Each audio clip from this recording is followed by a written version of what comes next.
Seigneur, nous te disons merci.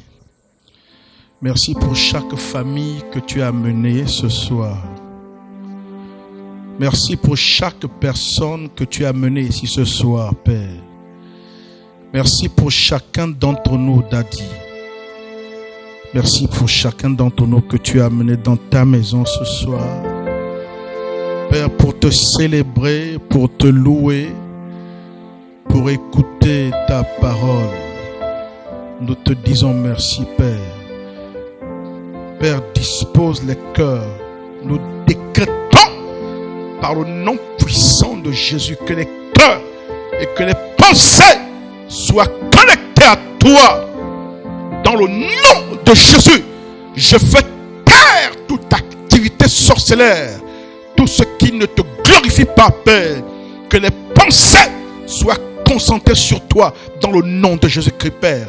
Je déclare que la compréhension soit accordée à chaque cœur ici, afin que chaque personne écoute et reçoive de ta part la connaissance, la révélation de ta parole. Merci de changer nos vies.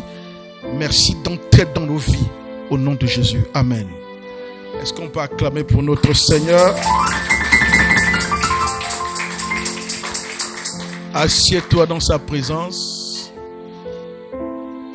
Bienvenue à cette session d'école de prière. Et nous avons une série d'enseignements que nous avons commencé il y a déjà plusieurs semaines, qui se rappelle de notre série, la série sur laquelle on est. Mais ça fait longtemps que vous avez oublié. Super, que Dieu te bénisse. Nous sommes sur un thème, une série, les portes d'accès à nos vies. Et on a commencé à étudier. La première porte, c'est la colère. On a étudié le premier message, le deuxième, et aujourd'hui on va voir le troisième message, expliquer comment la colère peut être une porte d'accès à nos vies. Et lorsqu'on a commencé ce message, on a présenté nos vies, que nos vies étaient comme des territoires. Nos vies étaient comme des maisons. Nos vies étaient comme des environnements. Toi qui es à l'intérieur de cette vie, de cet environnement, il y a des portes. Toi qui es dans cette vie, il y a des portes. Il n'y a que toi qui peux ouvrir la porte pour que la personne qui est à l'extérieur de ta vie entre dans ta vie. Vrai ou faux? Est-ce que quelqu'un peut t'obliger, te forcer, t'attacher, t'amis avec lui? Hein? Est-ce que quelqu'un, Sania, quelqu'un t'a déjà fait ça? Quelqu'un te brutalise, te force, ouvre la porte exprès et t'oblige à être son ami. Personne ne peut faire ça. Alléluia. Chaque personne qui vient dans notre vie, chaque personne qui est rattachée à notre vie, chaque personne qui a accès à notre vie, chaque personne qui entre dans notre vie sérielle, c'est nous-mêmes dans cette vie qui ouvrons la porte et permettons à une personne d'entrer, soit en amitié, en relation, en confidence. Et parfois plus tard, quand cette personne nous trahit, on pleure. Mais en fait, ce n'est pas Dieu, c'est toi-même qui as ouvert la porte d'accès. Donc vous devez comprendre que nos vies sont comme des maisons, comme des espaces d'environnement dans lesquels on est.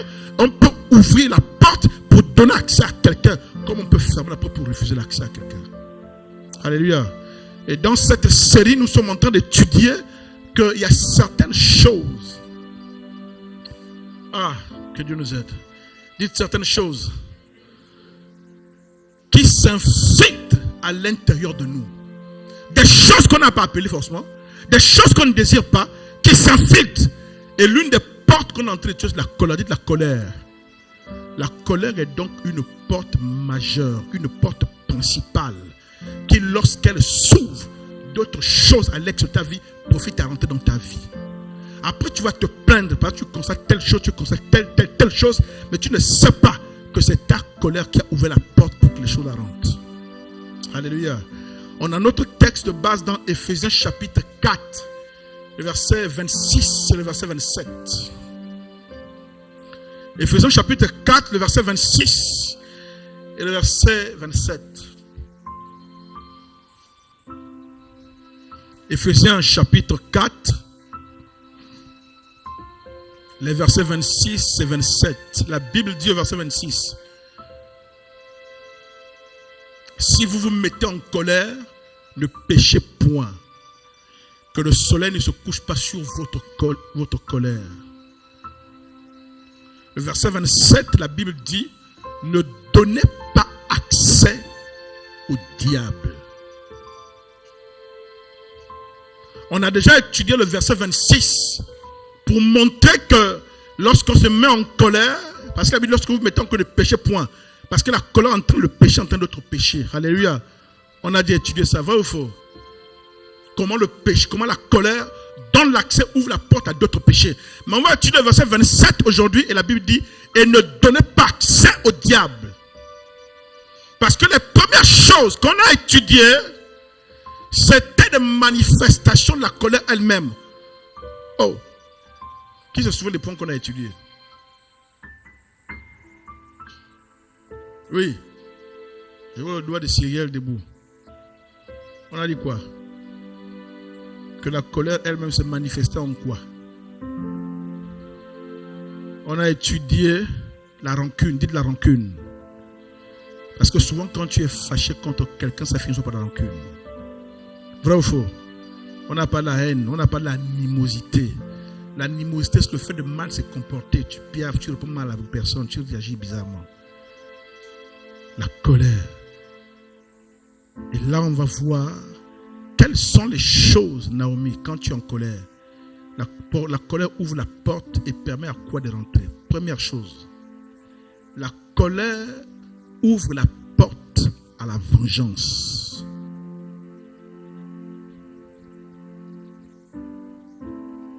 Notre texte, Éphésiens chapitre 4, verset 27, ne donnez pas accès au diable.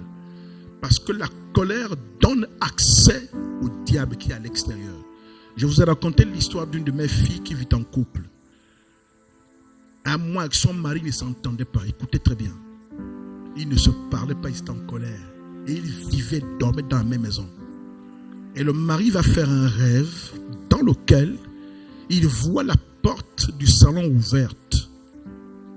La porte était ouverte. À l'intérieur, il y a la lumière, mais à l'extérieur, il y avait le noir à l'extérieur.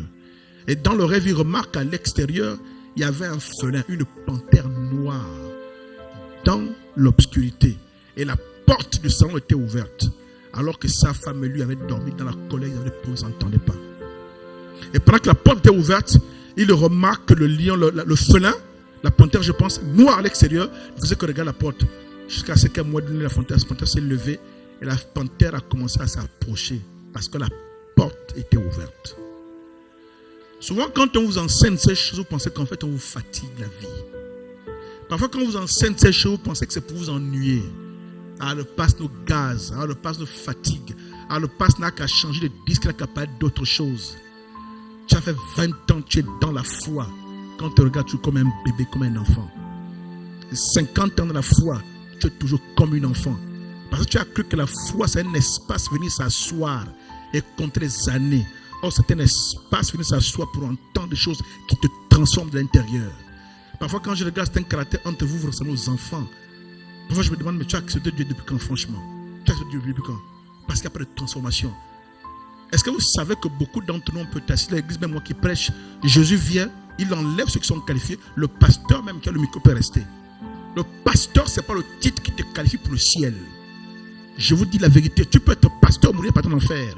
Il y a des témoins sur Internet qu'on a vus, non, qu'on a écoutés, où des gens ont visité l'enfer, surpris de voir des pasteurs en enfer. Ils disent non. Mais tu le vois, il est pasteur, il prêche. Est-ce que tu sais ce qui est dans son cœur? Tu sais si sa femme, il trompe sa femme. Tu sais si c'est un voleur. Tu sais s'il est pasteur et il a un fétiche. Tu sais ça? Tu ne sais pas? Tu vois, souvent, il est bien, il est poli, il est grand, il vous parle. Mais tu ne sais pas les transactions qu'il fait en cachette. Mais jusqu'à ceux qui n'ont pas le temps de se repentir. Oh, le pasteur a pris une taxi, une voiture, la fraction, il est mort. Le gars se retrouve en face de son créateur. Il est précipité dans l'obscurité, dans l'enfer. Pasteur, ce n'est pas un titre qui te garantit le ciel. Chacun d'entre nous devant un ego. Devant Dieu, chacun doit travailler pour le salut de son âme. Alléluia. Je dois me confesser, je dois verser ma vie. Parce que souvent dans l'église, on croit que c'est un business du pasteur. Le pasteur doit être sérieux parce qu'il prêche. Le pasteur, non. Dis c'est pour le salut de ton âme. Dis le salut de mon âme. Je n'ai pas envie de dire ça, ça peut te faire peur, mais est-ce que vous savez que on a beaucoup de gens qui sont morts à l'église, même jeunes. Je t'appelle notre fille qui est décédée. Quand tu as agi, c'est qui chantait, qui était à l'intérieur du pays, qui travaillait avec son mari à Mouila, qui est tombé malade d'un soir, enfin qui souffrait depuis des crises de maladie, on amène. Mais un soir là, comme ça a déclenché encore.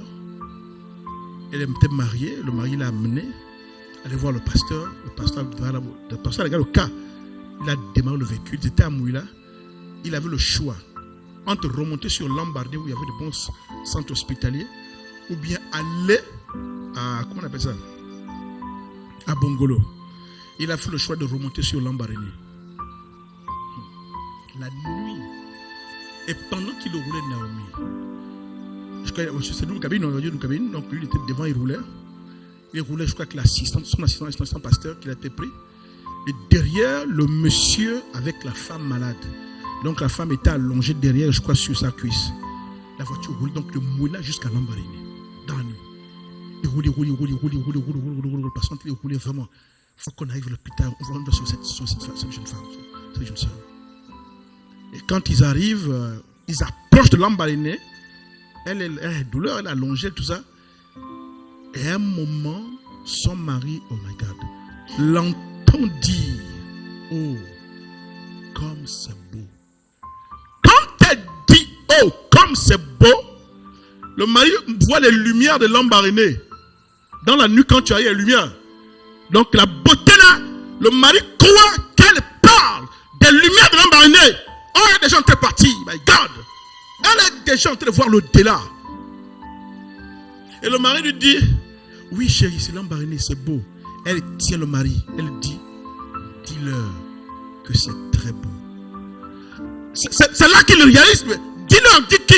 C'est là qu'il réalise qu'elle est en train déjà d'entrer dans l'au-delà. Elle est en train de laisser sa nouvelle parce qu'elle se rend compte que tout ce qu'on faisait ici, c'était vrai. Et elle dit, dis-leur, comme dit Dieu aux autres, que c'est très beau. Ça, c'est la partie là, même si tu as des enfants, tu ne peux plus accepter de revenir.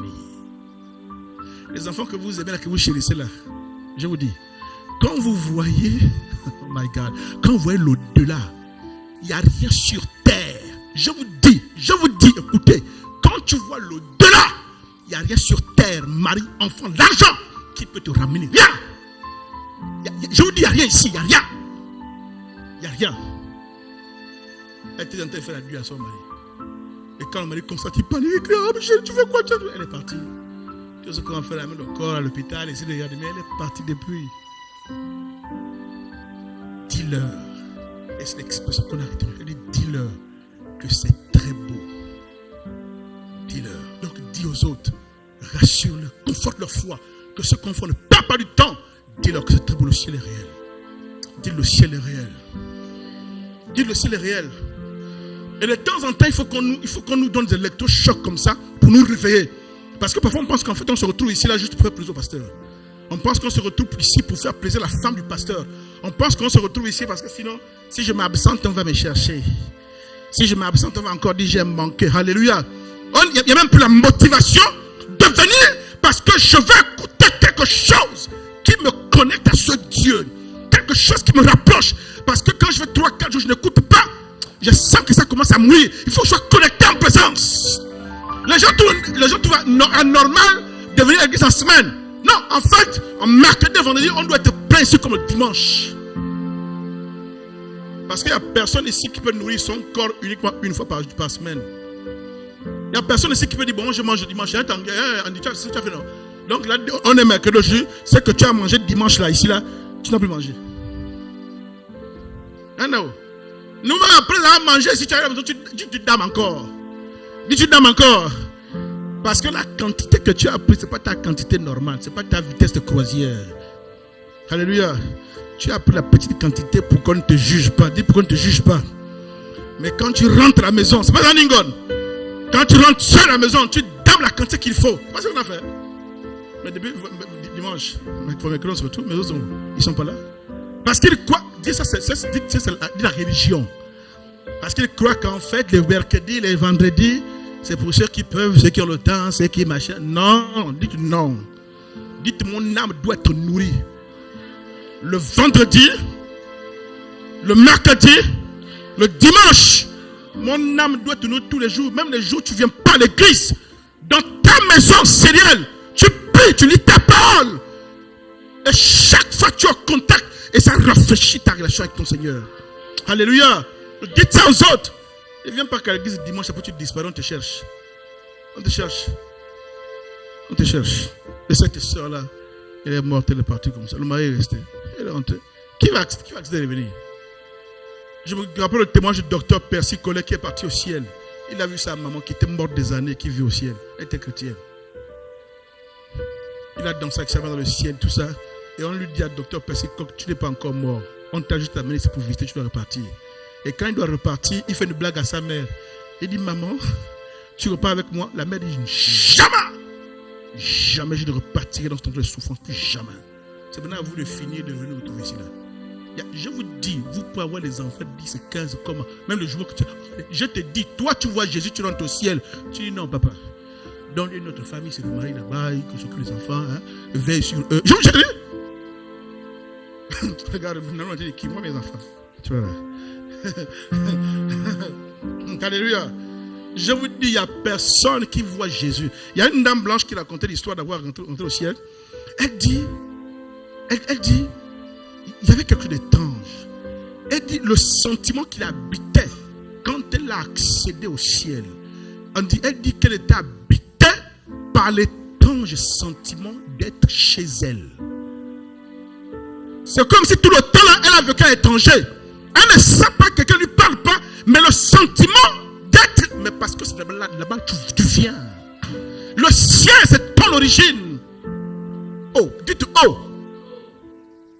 Ningon, faut lire les témoins de ceux qui ont visité le ciel. Dès que tu arrives là-bas, elle se sent étrangement à la maison chez elle. Mais ton esprit vient d'où?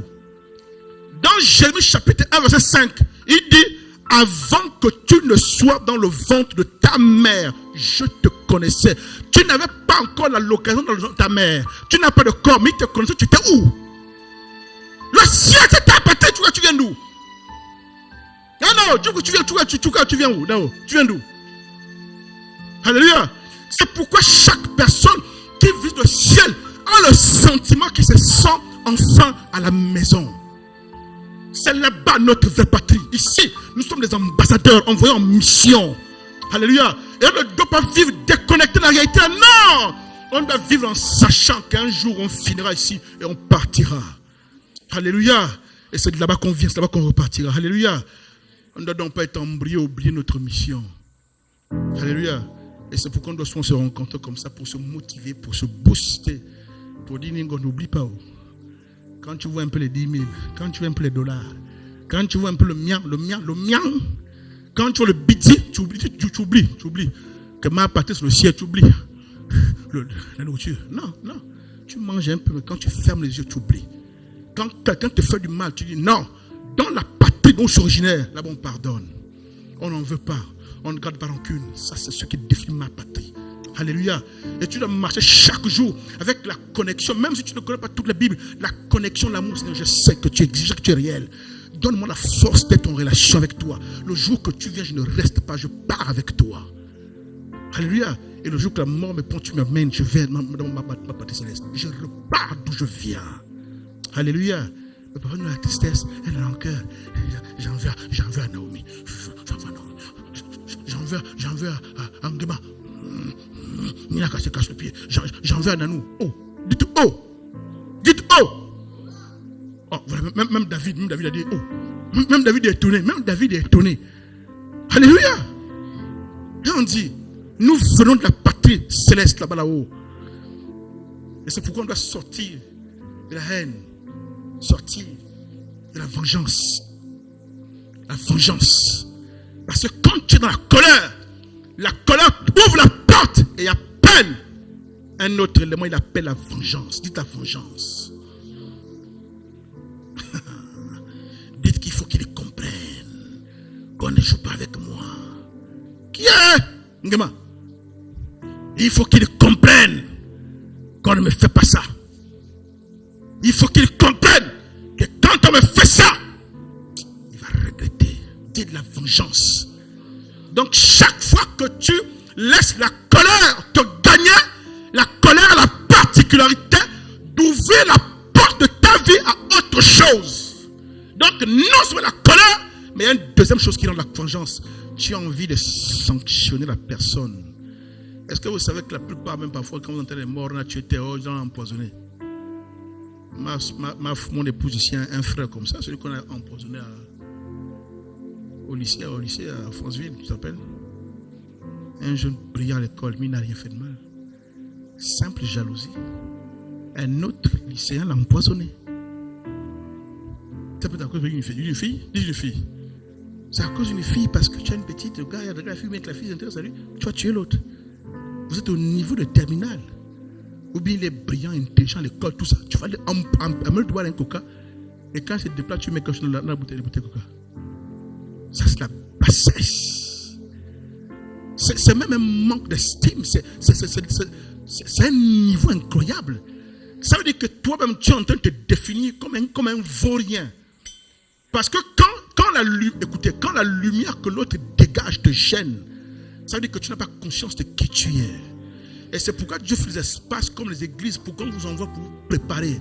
Pour qu'on te dise que tu n'es pas un animal, tu n'es pas un grand-père incarné. Non, Dieu t'aime, il t'a créé. Et il t'envoie dans un corps, le vent de ta mère, pour que tu naisses. Tu as une mission. C'est pourquoi on vous enseigne à l'église. Et tu vas te regarder. Ah, mais moi là où je vis bizarrement. Je dors sur la natte. Il y a les moustiques. On a un peu le courant. On coupe l'eau. Tout ça. Moi, je suis important. On te dit que oui, toi, tu es important. Comment ça? Oui! Parce que ton importance ne dépend pas de ce que tu fais à l'extérieur. Ton importance ne dépend pas de ce que tu possèdes. Parce que quand tu lis l'histoire, tu vas te rendre compte, Naomi, que même les personnes riches qu'on connaît. Est-ce que vous avez l'histoire de Mabongo? Vous avez l'histoire de Mabongo? Les encyclopédies. Hein?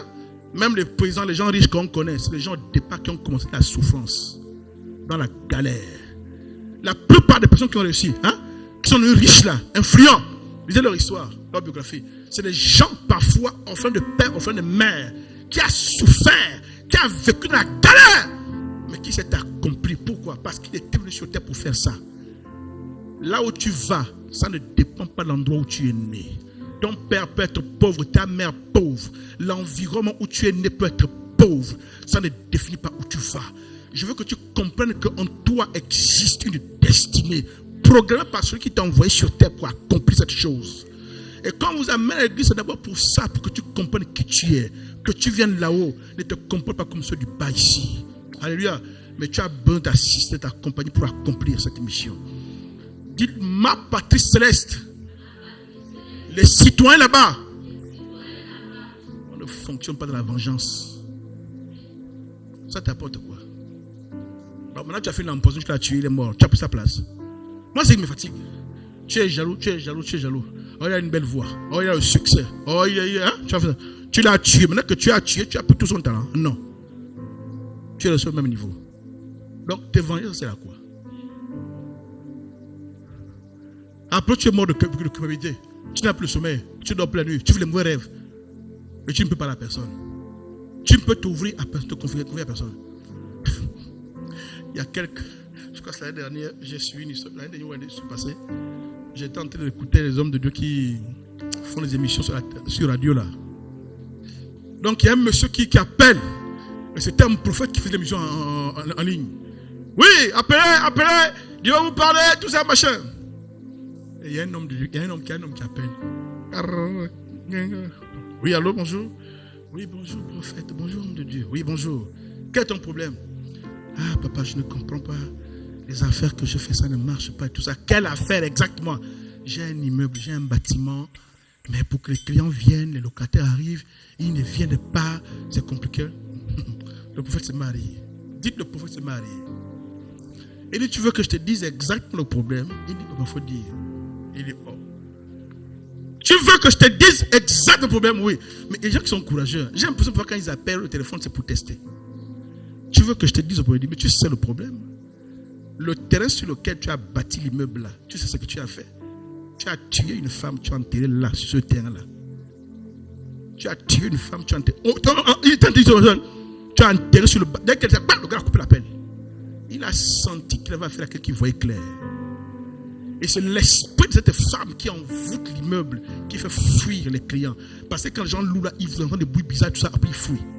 Tu as fait des sacrifices pour avoir la richesse. Maintenant, ce sacrifice joue contre toi et tu appelles. Il y a une autre femme. Enfin, en France-Ville. Moi je ne comprends pas. Je ne comprends pas vraiment mon mari. Mon mari ne veut plus de moi. Mon mari ne veut plus de moi vraiment. Il est devenu bizarre. Il est devenu bizarre. Le prophète lui dit à Dieu. Et moi, ce qui me fatigue, c'est qu'ils sont souvent courageux d'appeler. Tu connais quelle est ta situation. Au lieu de partir voir en secret, toi tu as. Dites ma situation est grave. Toi ta situation est grave. Hein, non? Au lieu de partir voir en secret, te confesser, dire que vraiment un ami m'avait conduit chez un féticheur qui m'avait embrouillé. Toi tu appelles au téléphone. Peut-être pour tester. Mais il a eu affaire à un vrai prophète. Un gars qui voyait. Une dame. Je comprends pas. Mon mari vraiment, il est devenu froid. Il est là, il mange toujours, il vient, mais vraiment, je sens il est distant. Et là, il était à Franceville, chérie. Le prophète dit, tu veux que je te dise? Oui, papa. Il faut dire, Parce que pourquoi tu veux que je te dise? Oui. Il dit, bien. Quand ton mari, il dit, mais ton mari est militaire, non? Il dit, oui. Il dit, mais je vais attendre, il est parti en mission. Quand il est parti en mission tel, oui, tu as couché avec son frère, son propre frère. La femme ne parlait plus. Il a fallu que je parle encore. La femme a accouché mon frère. Donc le mari militaire qui est revenu a l'information et sans dire à la femme. Mais elle vient appeler que, tout. Mais comme il a mis sa famille, il essaie tout ça. Mais il a accouché avec son frère. Toi, il a accouché. Alléluia. Alléluia. Il y a des choses, hein? Dis les choses. Tu viens, ça rien. Il y a des choses. Non, dis-nous, c'est Jésus. Nous, on a choisi Jésus. Nous, on vit dans l'amour, dans le pardon. Et il n'y a pas de vengeance. Parce que dès que la colère entre, elle active la vengeance. Donc, quand elle ouvre la porte, paf, que tu as été énervé par quelqu'un, là que tu ouvres la porte, paf, la colère commence à séduire la vengeance qui vient. C'est pourquoi dès que tu es en colère contre quelqu'un, la première chose que tu penses, c'est lui faire du mal. C'est lui rendre. Tu as envie qu'il sente la douleur que tu sens. Dis ça, c'est pas de Dieu. Ça, c'est pas les enseignements qu'on nous cassés dans la foi comme vous. Ça, c'est les enseignements que je là. C'est quand tu viens de te convertir. Hein? Comme nous vient de te convertir là. On t'enseigne ça, les 2 mois. Mais quand tu t'as fait il y a 5 ans, 10 ans la foi, non. C'est un dossier qui a passé. Andiri. Tu dis comme même toi aussi, c'est un dossier qui a déjà passé. Laisse la colère. Hein, Ningon? On va continuer Ningon. Ne te fâche pas, ne te bats pas. On va mettre Ningon là, on arrive là-bas. Ningon a mis le gardien, la tête dans la boue. Tu vois. Hein, Ningon, c'est comment? Tu as mis la tête du frère dans l'eau sale là-bas. Oh! Dites ça, c'est pas notre royaume. Vous savez, dans la Bible, il y a l'histoire d'Absalom et d'Amnon, 2 frères. Tous étaient des fils du roi David. Parce que David avait beaucoup de femmes. Donc, 2 demi-frères, le même père, mais de mères différentes. Absalom et Amnon. Et ces 2 frères, fils de David, on est dans 2 Samuel chapitre 13, tout le chapitre, je ne vais pas lire. Mais Amnon va convoiter sa demi-sœur, qui était la sœur de même mère qu'Absalom. Donc je dis Absalom et Amnon avaient le même père David, mais de mères différentes. Mais Absalom avait une sœur de même mère. Mais Amnon, qui est le même père qu'eux, va convoiter sa demi-sœur, qui est la sœur de même mère qu'Absalom. Dites possession. Comment tu es dans la même maison, tu convoites ta sœur? Dis-là, ça ne va pas. Jusqu'à ce que papa, il va réussir à faire un plan. Le coup qu'il va faire, chérie. Il va faire semblant qu'il est malade, tout ça. Il va dire au roi qui est leur père, je suis malade, envoie ma soeur Tamar s'occuper de moi. Mais le père ne peut pas soupçonner quelque chose. Oh, Tamar qui laisse la soeur d'Absalom qui veut. Et quand elle va arriver s'occuper de lui, faire le repas, tout ça, il va la violer. Et la preuve que c'était poussé par l'ennemi, c'est quand il finit la violer, la Bible dit que juste après l'avoir violée, la Bible dit qu'il fut habité par un dégoût pour elle. Il a chassé comme une traînée. Elle s'est mise à pleurer, il l'a foutu dehors. Elle est partie se déchirer les habits, se foutre la cendre pour dire, oh mon Dieu, il l'a déshonoré. Et ça, dire à son frère de même mère, ta mère peut dire Absalom, que regarde ce que notre demi-frère m'a fait. Ah, dis la colère, dis la vengeance. C'est ce qu'il a fait. Absalom n'a pas crié. Absalom n'a pas dit que vous m'attrapez aujourd'hui. Oh, Andy, vous m'attrapez. J'ai bastonné mon frère. Dites qu'il était plus vicieux que ça. Il a dit à sa soeur, non, pardonne, laisse ça. Tais-toi, laisse oublier. Vous pensez qu'il était gentil? Il a laissé 2 ans. Le temps qu'Amnon oublie. C'est là où vous entendez les gars disent que la vengeance est un plat qui se mange froid. Un dangereux. C'est-à-dire qu'il est là, il mange avec toi. Il vient pendant 2 ans. Il crée une situation pour que tu oublies. Mais il t'a dans le viseur. Jusqu'à ce qu'il va finir par organiser à Absalom un repas. Oh non, j'organise un programme. Oh non, papa, il faut laisser mon frère Amnon venir assister aussi. Vraiment, il va venir tout ça. Et quand Amnon arrive, Absalom va l'enivrer. Oh, le vin, le boussoungou. Le vin, oh, c'est fort. Ok, mais je veux dire, entre dans le vin, c'est bon, le vin, ça c'est un bon bois de vin de palme, mais le bois est fort. Oh, il ne sait pas ce qu'on travaille. Et quand il est déjà dans les machins, Absalom donne des instructions à ce gars que tuez-le. Parce qu'il a vu ma soeur il y a 2 ans. Oh, tu te rappelles encore? Oui. L'amertume, la rancune. Et il a battu son propre frère exprès. Il a tué, il a fait tuer. Là, il a attendu 2 ans. Et je vais vous dire le désordre qui est arrivé dans la famille de David. Non, dites la colère. L'ouvre la porte à la vengeance. Dis, je ne serai pas comme ça. Non, pardonnez. Non, vous pardonnez. Souvent, vous savez pourquoi on n'aime pas pardonner? Parce qu'on a la fausse définition du pardon. On a l'impression, Sania, que quand on pardonne, c'est qu'on est faible. C'est l'image qu'on a en réalité. On a l'impression que pardonner, c'est être faible.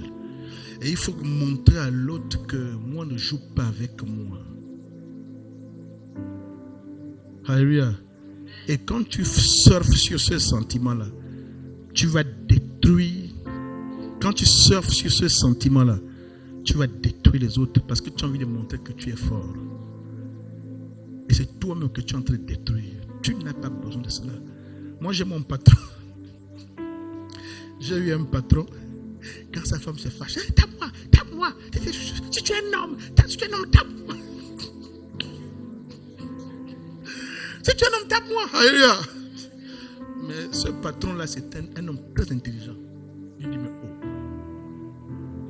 comment si je suis un homme, tape-moi? C'est parce que je suis un homme que tu m'as accepté? Ou bien tu es lesbienne? Tu crois que j'étais une femme? Oh, non, dis-moi non, tu dis comment? C'est pas ce que vous dites? Si tu es un homme, ah! Dites, ça c'est pas mes filles. Ça c'est pas mes filles.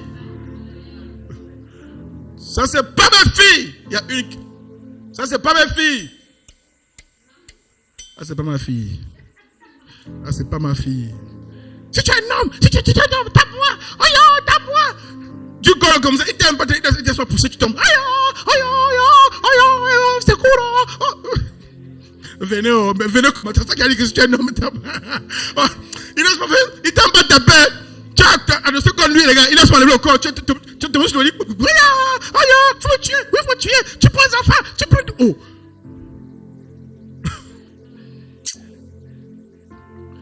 Et il a dit à sa femme, si tu es dans ta boîte, mais c'est parce que je suis un homme que tu m'as épousé. Ou bien tu voulais une femme, tu as épousé une femme. Donc pourquoi? Pour te prouver que je suis un homme, il faut que je te tape. Non.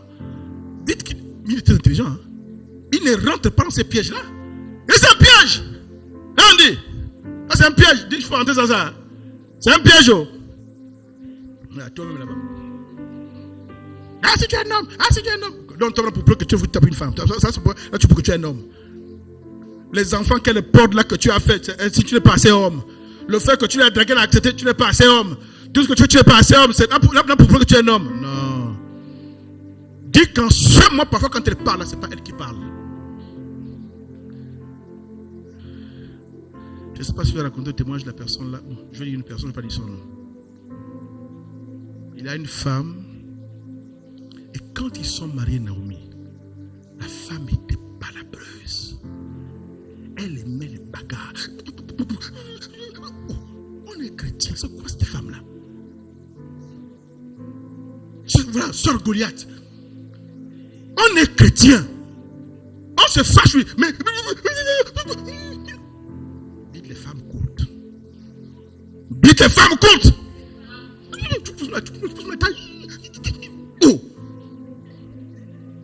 Dites taille moyenne. Et pendant qu'elle fatigue le gars comme ça, elle parle. Le gars va suivre. Le gars est fatigué. Il est fatigué. Il décide de sortir de la chambre, il est fatigué. Il laisse la chambre, il va au salon. Elle parle, au salon, continue pas. Elle suit au salon. Oh! Et pendant qu'elle le suit au salon, comme ça, et pendant qu'elle est en train de parler, il me dit, papa, je regarde ma femme, je l'écoute. Il est pendant un instant, je n'entends plus la voix de ma femme. J'entends une autre voix qui parle en elle. En fait, Dieu lui a ouvert les oreilles spirituelles. Il a compris que l'agitation là, c'était pas elle. C'est un esprit. Et quand il entend une autre voix, donc lui aussi il est embarqué dans l'esprit et il menace. Qui es-tu? Et la femme. Qui suis-moi? Moi, qui suis-moi? Comment? Vraiment. Donc, quand il dit qui es-tu, elle ne voit pas qu'il a écouté quelque chose. Elle se demande donc, moi qui es-tu? Donc tu ne me connais plus. C'est vrai. Moi qui es-tu? Il me dit qui es-tu? Regarde-moi les choses. Dites charnel. Et il a fait la délivrance à sa femme.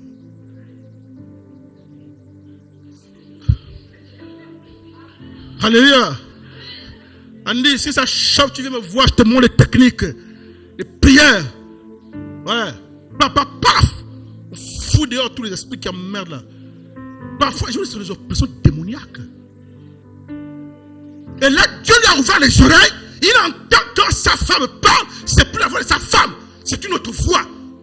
Vous comprenez que donc, en fait, c'est quelque chose qui est derrière, qui anime, qui inspire cela. Il a chassé. Et c'est plus tard, quand il parle à la mère de la femme, la mère de sa femme, la belle-mère de sa femme, va lui faire la confidence. En fait, on l'a caché. Elle dit, papa, ta femme là, ce que tu vois là, ça n'a pas commencé là. C'est la mère de la femme qui lui explique plus tard que ta femme là, depuis qu'elle est enfant, quand elle est rentrée à l'école, chaque jour qu'elle finissait l'école, elle finissait par une bagarre. Chaque jour qu'elle partait à l'école, depuis qu'elle est à l'école, c'est comme ça. Donc, en fait, on commence à lui donner des informations qu'il n'a pas. Et que la femme, la fille que tu vois, il m'a fait c'est comme ça. Chaque jour, quand tu es parti à l'école, c'est bagarre. Elle tape les hommes, elle tape les hommes. Donc, il y a quelque chose qu'elle a depuis avec elle. Elle a fait l'erreur de tomber sur un homme qui était spirituel. Il a corrigé. Moi, qui es-tu comment? Tu veux dire quoi? Qui es-tu comment? Non, tu ne me connais plus. Les esprits de que tu ramènes des villages de quoi? Alléluia. Et on va les corriger un à un ici. Hein? Parfois, les tempéraments que vous avez là, c'est des démons. Je vous dis la vérité. Je vous dis la vérité. Les hommes ou les femmes, moi-même, je vous ai fait mon témoignage ici, les chauves-souris. Ouais, c'est quoi? C'est des démons. Parfois, les influences bizarres. Tu es rancunier, tu ne comprends pas pourquoi. Parfois, quand tu es seul, tu ne comprends pas pourquoi. Un détail que l'autre pardonne. Toi, ta vie, tu construis, tu es dessus. Tu vas vivre là-bas. Tu vas vivre là-bas. Un détail que tu peux me pardonner facilement et laisser passer. Hein. Mais toi, tu bâtis 3 étages. Tu vis là. Tu mets même le locataire, tu fais la barrière. Tu vis là-bas. Mettons. Je parle à une de mes filles aujourd'hui là. Une histoire bête. Elle s'est disputée avec un gars. Je vous dis que si je vous explique l'histoire, vous allez dire que c'est bête. Mais toi, tu trouves que pour l'autre c'est bête. Mais pour toi, c'est encore plus bête. Quand tu expliques, tu as dit qu'elle a compris. Après, pourquoi elle a dit ça? Il faut donner la capacité. Où? Quand je regarde au téléphone, j'ai parlé pendant 58 minutes. Je me rends compte que je peux prendre 58 minutes, m'a écouté pour qu'à 58 minutes, il était encore ça. Mais pourquoi il m'a dit ça? Ça veut dire qu'il a préféré la capacité. Où? Donc tu te rends compte que tu as pendant 1 heure pour dire, je suis dit, il n'y a pas la force. Je dis, bon, là, on se verra. Je crois qu'on se verra sur place. Parce que là, non, en fait, tu réalises qu'il y a un problème. Mais elle aussi, ma fille là, elle ne sait pas. On m'a donné aussi une information sur elle, qu'elle aimait les bagarres aussi. Oui, on m'a dit ça. Et quand on vient à l'église, il faut qu'on vous aide. Parce que parfois les gens viennent avec un patrimoine spirituel énorme. Un patrimoine spirituel. Dites, on va les corriger ici. Hein? Non. On va corriger, non. Ou toi tu es une femme, mais quand tu te fâches, les hommes se soumettent, tremblent comme si ils ont peur. Tu portes quoi qui fait peur aux gens? Parce que toi tu es un vase. Depuis dans ta femme, tu t'es choisi. On a fait héberger quelque chose en toi. Un pouvoir que tu as, que tu ne comprends même pas d'où ça vient. Et tu te balades pour que les gens te fouillent. Là, tu portes quelque chose que tu ne comprends pas, qui te dépasse. On va les mater. On tous sont partis. Alléluia. Une colère qui est liée à toi que tu ne comprends même pas. La Bible dit que quand tu te fâches, la journée ne se couche pas sur ta colère. Mais toi, quand tu fâches, c'est parti. 1 semaine, tu es là. 2 semaines.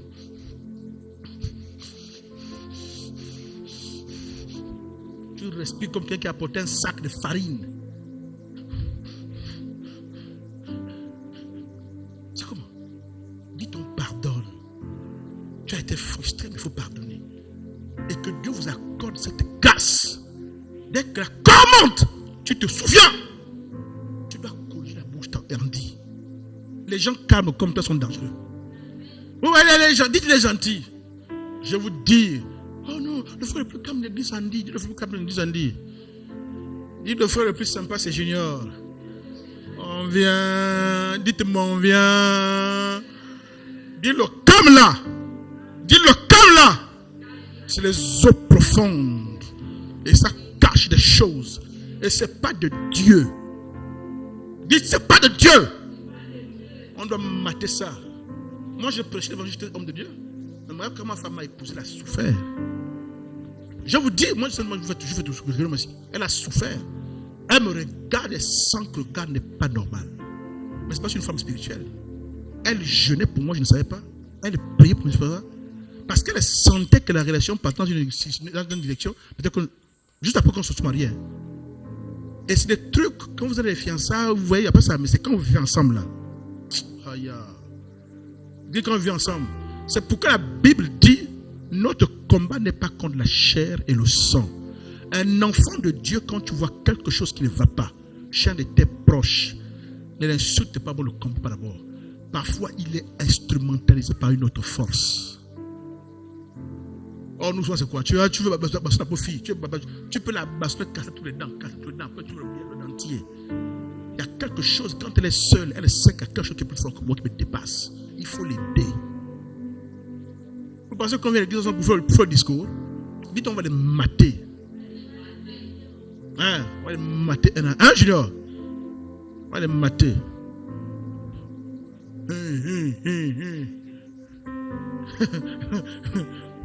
Alléluia.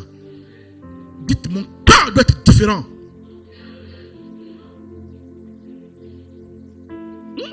Daniel, ton cœur doit être différent. Toi, tu dois t'examiner que c'est quoi cette colère. Quand ça monte, j'ai envie de casser, j'ai envie de détruire, j'ai envie de mettre le feu, j'ai envie de tuer. Oh, dites oh. Dites que là, c'est pas normal. Et parfois, quand tu vas examiner ta lignée, tu vas te rendre compte qu'avant toi, dans ton père, ta mère ou tes grands-mères, il y avait quelqu'un qui avait exactement le même tempérament. La copie. Et parfois, sur la famille, des gens qui connaissent vont dire que, oh, laisse-la. Elle a comme son homonyme, le nom qu'elle porte. Et tu crois que c'est la joie. Oh, elle a comme son homonyme. Tu crois que c'est la joie. Elle t'a refait la charge qu'elle avait. Tu portes ça. Moi, je me rappelle, quand tu as fait un rêve sur moi, ça fait mal. Tu sais, je me suis dit, je te sers. J'étais rancunier, Cyriel. Oh, quand je suis fâché contre ma femme, si une semaine n'est pas passée, je ne lui parle pas, une semaine.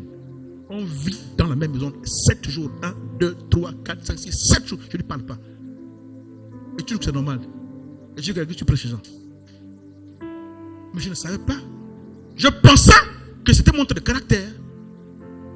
Parce qu'il y a des démons que nous encourageons. Parce qu'on se cache derrière le fait que je suis comme ça. Et c'est pourquoi ça fait 10 ans que tu nourris ça. Tu l'entretiens, tu le chatouilles comme un nounous. Or c'est un démon. Tu le chatouilles. Les traits de caractère que vous gardez parfois là, c'est des démons. Péché mignon. Et moi je ne savais pas. Je pensais que c'était normal que c'est mon tableau, je suis nerveux. Mais quand ma femme a remarqué ça, comme je suis une femme spirituelle, elle a commencé à dire non, le gars là, il y a un problème. Mais elle ne m'a pas dit. On vivait ensemble, incendie. Mais elle jeûnait. Elle priait sur moi. Pour comprendre l'homme que Dieu a mis à ses côtés, comment il est. Jusqu'à ce que Nanou, écoute bien, elle va faire un rêve. Écoute. Dans le rêve, ça c'est un truc que je ne lui avais jamais dit. Elle va voir, je suis en train de marcher, et il y a une troupe de chauves-souris qui me suit. Et un jour, elle me parlait. Elle me dit, chérie, il faut que tu pries. Elle me dit, est-ce que tu sais que tout le temps qu'on a parlé de jeûne pour toi, tu ne sais pas? Parfois, je ne sais pas, je peux pour toi. Parce qu'elle a senti que le gars, il y a quelque chose qui ne va pas. Dès qu'elle m'a dit qu'elle a vu les chauves-souris, je dis, oh, pourtant je ne lui ai jamais parlé du totem de la chauve-souris. Je savais ce que ça signifiait. Je ne lui avais jamais dit ça. Quand j'ai senti que femme est spirituelle. Parfois, des choses qui agitent les gars, tu ne sais pas. Hein? On ne vient pas s'amuser. Il faut aller dans les profondeurs. Tu vas te monter. Parfois, cette personne est tenue dans les eaux. Elle manipule, on joue avec elle. Hein? Et c'est quand elle me dit ça, parce qu'elle a prié longtemps. Dès qu'on lui a montré le totem de chauve-souris, quand elle m'a dit ça, j'ai dit, oh my God. Pourtant, je ne lui ai jamais dit ça, comme elle a su. La chauve-souris. Je lui ai expliqué le point de la chauve-souris. Et ça, j'ai compris qu'il y avait un problème. Et là, j'ai commencé à prier. Jusqu'à avoir la victoire des cieux.